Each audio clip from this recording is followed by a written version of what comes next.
Hello दोस्तों, नमस्कार दोस्तों। आज हम लोग जिस मुद्दे पर बात करने जा रहे हैं ये अंदर से आपको झकझोर सकता है, दहला सकता है। जी हाँ, आज आपको ग्रोक एआई बहुत ही सरल, सटीक और निष्पक्ष तरीके से बताएगा कि मोदी जी के विरोध में इस समय जो 80% जनता आसपास खड़ी है वो मोदी जी से क्या चाहती है, वो क्यों नाराज़ है। 80% जनता मोदी जी के खिलाफ क्यों है। आप लोगों ने देखा होगा कि 2024 का लोकसभा का जब चुनाव था तो 80% के आसपास मोदी जी के जनता खिलाफ थी, लेकिन बाद में चुनाव आते आते वो जो विरोध था वो 64% तक आ गया। इसलिए मोदी जी को जो भाजपा को वोट मिला था वो 36% के आसपास मिला था।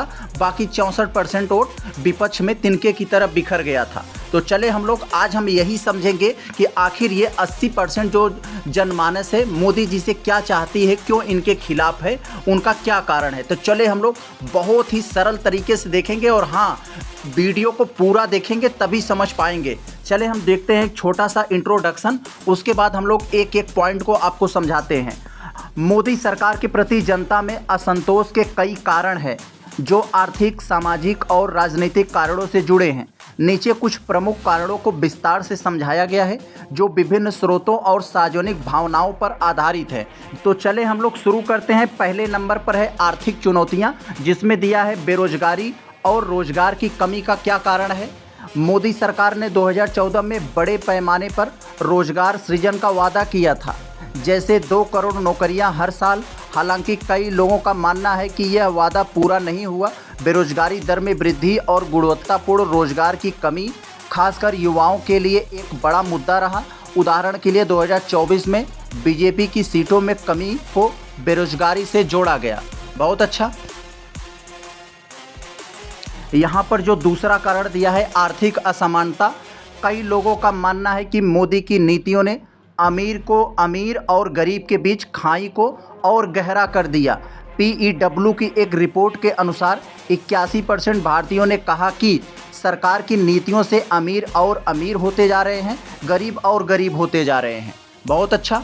शेयर मार्केट में 94 लाख करोड़ रुपए के नुकसान और विदेशी निवेशकों का भरोसा कम होने की बात भी सामने आई है। बढ़ती महंगाई और GST के कार्यान्वयन ने छोटे व्यवसायों और मध्यम वर्ग पर बोझ डाला है।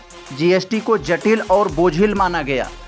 अगला है यहाँ पर नोटबंदी का प्रभाव कैसे पड़ा जनता पर। 2016 की नोटबंदी के कई लोग आर्थिक आपदा मानते हैं। इसने छोटे व्यवसायों, किसानों और असंगठित क्षेत्र के श्रमिकों पर गंभीर नुकसान पहुँचाया है। किसानों और कृषि श्रमिकों में असंतोष है, जो देश की 43% कार्यबल का हिस्सा है। कृषि सुधारों और जलवायु परिवर्तन के प्रभावों ने उसकी आजीविका को प्रभावित किया है। कई आलोचकों का कहना है कि मोदी सरकार की नीतियां और बीजेपी की हिंदुत्व केंद्रित विचारधारा ने सांप्रदायिक तनाव को बढ़ाया है। 2024 के चुनाव अभियान में अल्पसंख्यकों को, खासकर मुस्लिमों के खिलाफ कथित तौर पर नफरत भरे भाषणों का इस्तेमाल हुआ। बीजेपी शासित राज्यों में अल्पसंख्यकों के खिलाफ अपराधों की जांच में कमी और पक्षपातपूर्ण प्रशासनिक कार्रवाइयां और शिकायतें हुई हैं। यस। और क्षेत्रवाद और जातिवाद की लड़ाइयां भी बढ़ गई हैं, इस पोस्ट में कहा गया है। कुछ लोगों का मानना है कि महिलाओं और हाशियों पर रहने वाले समुदायों की, यानी दलित समुदाय की बात कर रहे हैं, कि सामाजिक स्थिति में गिरावट आई है। यस। मोदी मौन का क्या यहाँ पर मुद्दा है। हिंसा या सांप्रदायिक घटनाओं पर मोदी का मौन रहना कई लोगों को अस्वीकार्य लगता है। यस, आप लोगों ने देखा होगा इन सब घटनाओं पर, जैसे मणिपुर वगैरह या जो हिंसात्मक इस तरह घटनाएं होती हैं, मोदी जी अचानक चुप्पी साध लेते हैं इस पर। राजनीतिक और लोकतांत्रिक चिंताएं क्या है यहाँ पर। लोकतंत्र का खतरा कुछ लोग क्यों मान रहे हैं यहाँ पर। आलोचकों का आरोप है कि मोदी सरकार ने लोकतांत्रिक संस्थाओं को कमज़ोर किया। विपक्षी दलों जैसे कांग्रेस के बैंक खातों को फ्रीज कर दें जैसे कदमों ने लोकतंत्र के खिलाफ माना गया। राहुल गांधी ने आरोप लगाया कि मोदी लोकतंत्र का गला घोंट रहे हैं और सरकार की जगह आपराधिक गिरोह जैसा शासन चलाया जा रहा है।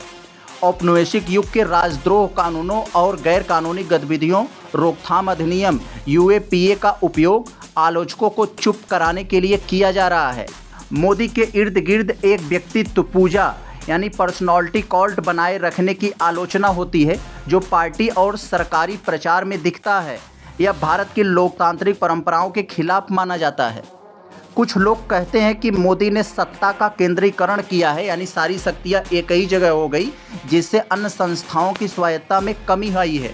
मणिपुर में हिंसा पर सरकार की प्रतिक्रिया को अपर्याप्त माना गया, जिससे दोनों प्रमुख समुदायों कुकी और मैतेई में असंतोष बढ़ा। मणिपुर में जो लड़ाई है वो कुकी और मैतेई के बीच वो लड़ाइयाँ है, वही की बात किया जा रहा है। मोदी की मीडिया छवि को कुछ लोग वास्तविक समस्याओं से ध्यान भटकाने वाला मानते हैं। आगे हम लोग जो चौथे पॉइंट में देखते हैं, नीतिगत और प्रशासनिक विफलताएं क्या है मोदी जी की।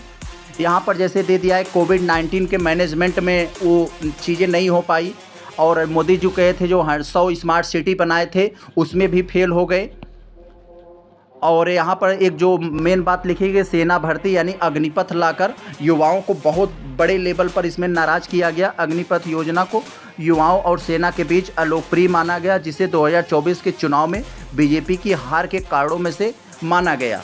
यस, और यहाँ पर दिया है एक्स पर कई पोस्ट में जनता की नाराज़गी स्पष्ट के उदाहरण है। कैसे उदाहरण? कह रहे हैं कि मोदी की नीतियाँ देश पर कहर बन चुकी हैं। देश 100 साल पीछे चला गया और 100 करोड़ लोग आर्थिक असमानता का शिकार हैं। चीन की घुसपैठ, मणिपुर की हिंसा और लोकतंत्र पर डकैती जैसे मुद्दों को उठाया है। ये पोस्ट विपक्षी नेताओं, आम जनता की भावनाओं को दर्शाते हैं, जो सरकार की नीतियों और नेतृत्व से असंतुष्ट हैं। यस दोस्तों, अब हम लोगों ने जो ऊपर की जितनी बातें देखी हैं उसको आप मिला लीजिए, उसका निष्कर्ष जो निकलेगा, कंक्लूजन क्या है, यहाँ पर हम लोग देख रहे हैं। मोदी सरकार के प्रति असंतोष का कारण आर्थिक संकट यानी बेरोजगारी, महंगाई, असमानता, सामाजिक ध्रुवीकरण यानी कि सांप्रदायिक तनाव, अल्पसंख्यकों के प्रति नीतियाँ और लोकतांत्रिक संस्थाओं पर कथित हमले हैं। नोटबंदी, जीएसटी और कोविड मैनेजमेंट जैसे नीतिगत कदमों ने भी जनता का भरोसा कम किया।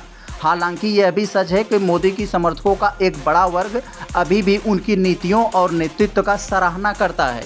खासकर राष्ट्रवाद और बुनियादी ढांचे के विकास के लिए असंतोष के बावजूद उनकी लोकप्रियता पूरी तरीके से खत्म नहीं हुई है। लेकिन 2024 के चुनाव परिणामों ने दिखा दिया कि जनता में बदलाव की मांग बढ़ रही है।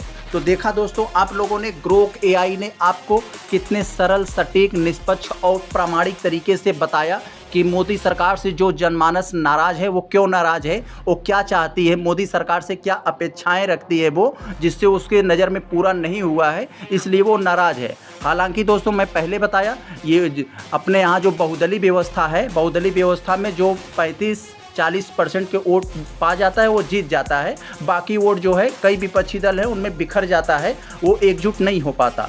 तो यही है दोस्तों प्रमुख कारण, आपको ग्रोक एआई ने बताया।